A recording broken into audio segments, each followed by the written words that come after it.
যে কোনো মূল্যে আমাদেরকে আমাদের দেশকে গড়ে তুলতে হবে। কারণ আপনারা, আমরা সকলে এই দেশই হচ্ছে আমাদের প্রথম, এই দেশই হচ্ছে আমাদের শেষ ঠিকানা। আপনাদের সকলের পরিষ্কার মনে আছে দেশনেত্রী বেগম খালেদা জিয়াকে বিভিন্ন রকম প্রস্তাব দেওয়া হয়েছিল যে উনি যাতে বিদেশে চলে যান, কিন্তু দেশনেত্রী খালেদা জিয়া জেল জুলুম স্বীকার করে মৃত্যু অবধারিত জেনেও উনি এই দেশের মানুষকে অর্থাৎ আপনাদেরকে ফেলে উনি যাননি। জীবনের শেষ দিন পর্যন্ত উনি আপনাদের সাথে ছিলেন।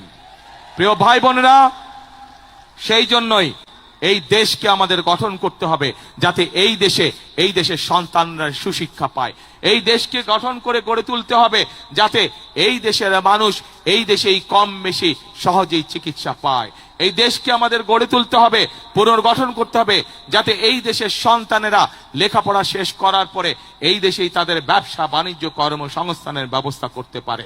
এই দেশকে আমাদের গড়ে তুলতে হবে এই দেশের মা বোনেরা যাতে এই দেশের স্বাবলম্বী হয়ে দেশ গঠনে ভূমিকা রাখতে পারে।